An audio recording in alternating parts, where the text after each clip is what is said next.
어제는 함께 웃던 사람이 오늘은 차갑게 등을 돌렸습니다. 왜 사람은 그렇게 쉽게 변할까요? 우리는 왜 상처받고 또 상처를 줄까요? 기대가 무너진 자리에 적이 생기고 사랑은 왜 미움이 되어버릴까요? 예수님과 부처님이 마주 앉았습니다. 그리고 묻고 듣고 고요히 답합니다. 오늘은 동료, 내일은 적. 그 변화는 마음속 진실을 찾아서. PART 마이너스 관계의 기대와 실망 마이너스. 사람은 쉽게 동료에서 적으로 변한다. 그러나 그 중심엔 우리의 기대가 있다. 부처님, 사람의 마음이란 참으로 빨리 변하는 것 같습니다. 오늘 함께 걷던 이가 내일은 등을 돌립니다. 예수님, 그것이 곧 무상입니다. 사람의 마음은 고정되지 않습니다. 기대가 생기고 기대가 무너지면 동료는 적이 되지요. 사람들은 흔히 말합니다. 그 사람이 변했다고요. 하지만 어쩌면 우리가 기대한 모습이 진짜 그가 아니었는지도 모릅니다.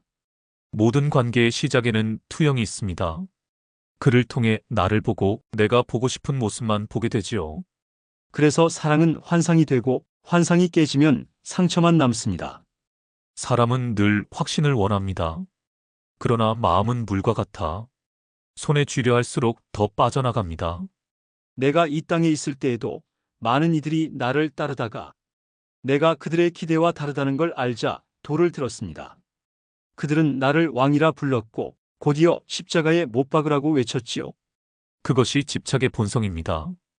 내가 원하는 것을 상대가 주지 않으면 그 사랑은 미움으로 바뀝니다. 그 마음은 사랑이 아니라 거래입니다. 지금 이 시대에도 SNS에서 하루 만에 영웅이 악인이 되고 친구가 원수가 됩니다. 이름과 이미지에 머무는 관계는 늘 불안합니다. 그 사람이 누구인지 보려 하지 않고 내가 정한 틀에 넣으려 하니 관계는 금방 무너지지요. 사람들은 묻습니다. 예수님, 진짜 믿을 사람은 누구인가요? 저는 이렇게 말합니다. 먼저, 너 자신이 신뢰할 수 있는 사람인가요? 참된 관계는 상대의 행동을 바꾸려 하지 않고 자신의 마음을 들여다보는 데서 시작됩니다. 우리가 원래 하나였다는 걸 기억했다면 우리는 적을 만들지 않았을 것입니다. 모든 중생은 연으로 연결되어 있습니다. 그러나 나와 너를 구분하는 순간 관계는 경계가 됩니다. 그래서 저는 원수를 사랑하라고 말했습니다. 그가 진짜 원수가 아니라 내 안의 분노가 만들어낸 허상일 수도 있기 때문입니다. 예수님, 적이란 실제 존재가 아닐지도 모릅니다. 그는 나의 기대를 저버린 사람일 뿐이지요. 그러니 적을 용서하라는 말은 곧 나의 기대를 놓아라는 뜻입니다. 그리고 그것이 진짜 자유입니다. 우리는 용서함으로써 상대보다 내 마음을 풀어주는 것이지요. 오늘은 동료였던 사람이 내일 적이 되는 것, 그것이 고통이라면 그 고통은 어디서 옵니까? 그는 변했지만 나 또한 변했음을 인정해야 합니다. 고통은 변화에서 오는 것이 아니라 변화를 거부하는 데서 옵니다. 사람들은 상대가 변하는 걸 받아들이지 못합니다. 그래서 실망하고 분노하고 떠납니다. 기대 없는 관계란 없습니다. 그러나 그 기대가 사랑을 해치지 않도록 스스로 깨어 있어야 합니다. 사랑은 계산이 아닙니다. 그러나 요즘 사람들은 내가 이렇게 했는데 왜? 라는 질문으로 관계를 판단합니다. 그 질문을 나는 왜 그에게 그렇게 했을까? 로 바꾸면 진실이 보입니다. 우리가 오늘 이 대화를 나누는 이유는 누군가의 마음이 지금 무너지고 있기 때문입니다. 그 마음이 사람에 대한 실망이라면 지금이 사람에 대한 자비를 배울 순간입니다. PART 마이너스 상처 이후 다시 사랑하기 마이너스. 두려움이 있어도 다시 관계를 맺으려는 인간의 용기, 그것이 아름답다. 부처님, 사람의 관계는 참 묘합니다. 우리는 아픔을 겪고도 다시 누군가를 믿습니다. 그것이 마음의 본성입니다. 상처를 두려워하면서도 연결을 포기하지 않는 것. 그 속엔 사랑받고 싶은 마음과 사랑하고 싶은 용기가 공존하지요. 많은 이들이 말합니다. 이제는 누구도 믿지 않겠다. 하지만 그 말 뒤엔 사실은 믿고 싶다는 고백이 숨어 있습니다. 맞습니다. 사람은 고립을 견디지 못합니다. 그래서 다시 손을 내밀고 다시 실망하면서도 다시 사랑합니다. 저는 그런 마음이 아름답다고 생각합니다. 완벽하지 않아도 깨어졌어도 다시 이어지려는 마음 말입니다. 그것이 바로 연기입니다. 우리는 끊어진다고 생각하지만 사실 관계는 다른 형태로 계속 이어집니다. 그런데 사람들은 묻습니다. 왜 나는 늘 상처받는가? 왜 나만 이렇게 힘든가? 그 질문 속엔 두려움이 있습니다. 사랑하고 싶지만 또 상처받을까 봐 두려운 마음.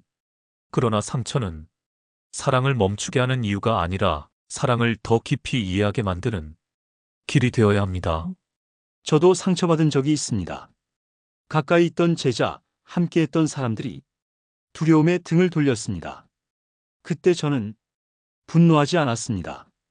다만 그들의 두려움을 이해하려 애썼습니다. 지혜는 이해에서 피어납니다. 관계가 끊어질 때 상대를 탓하기 전에 그 마음이 왜 그렇게 움직였는지를 보아야 합니다. 우리가 진짜적으로 착각하는 것은 사실 상대가 아니라 우리 안의 두려움일지도 모릅니다. 적은 밖에 있는 것이 아니라 내 안에서 생겨납니다. 기대가 무너질 때, 두려움이 커질 때 상대는 적이 아니라 거울이 됩니다. 우리가 진정 바라야 할 것은 상대가 변하지 않기를이 아니라 내 마음이 흔들리지 않기를 아니겠습니까? 그것이 평정심입니다.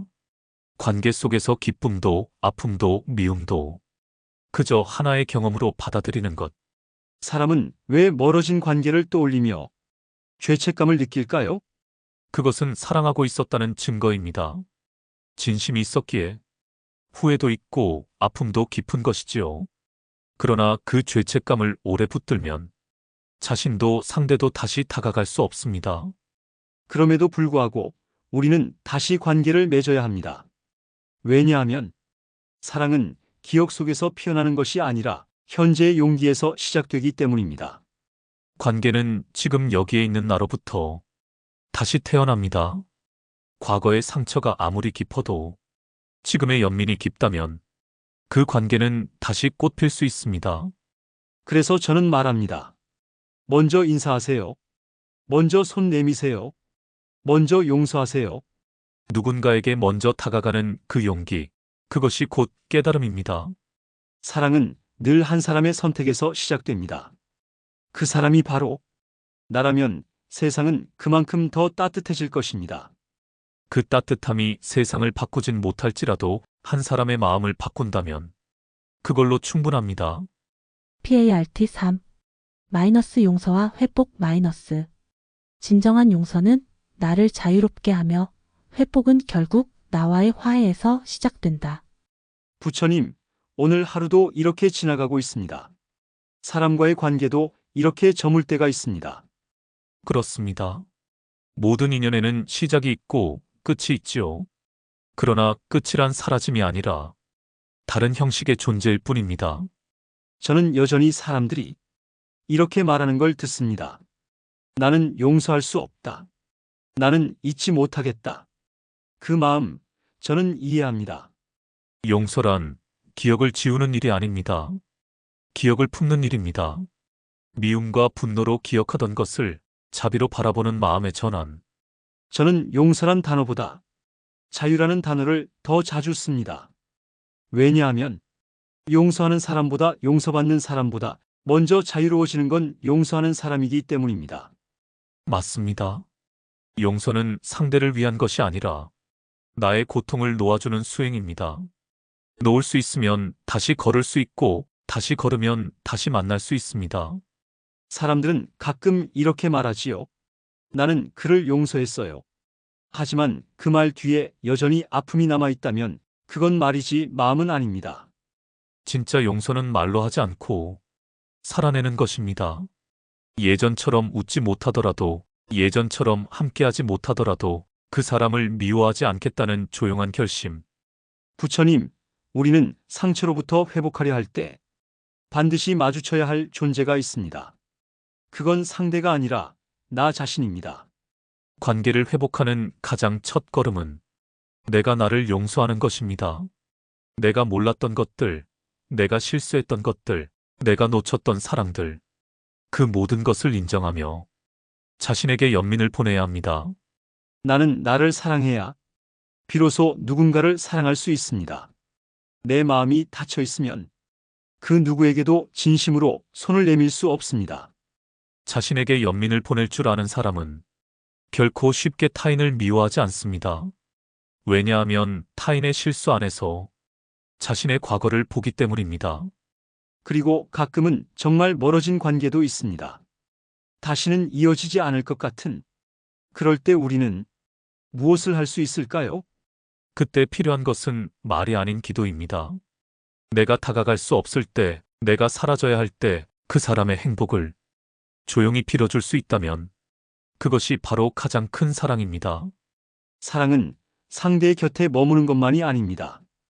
때론 떠나는 것, 비워주는 것, 그것이 사랑일 수도 있습니다. 맞습니다. 비움은 포기가 아니라 존중의 표현입니다. 그 사람의 삶을 그 사람이 걸어갈 수 있도록 공간을 주는 것. 그렇게 한 사람이 회복되고 또 한 사람이 자신의 길을 걷기 시작합니다. 그 둘이 다시 마주친다면 그건 우연이 아니라 인연입니다. 모든 인연은 돌고 돌아 자신의 시기를 만납니다. 서두르지 말고 억지로 붙잡지 말고 흐름을 믿으십시오. 그러면 부처님, 오늘의 마지막 질문입니다.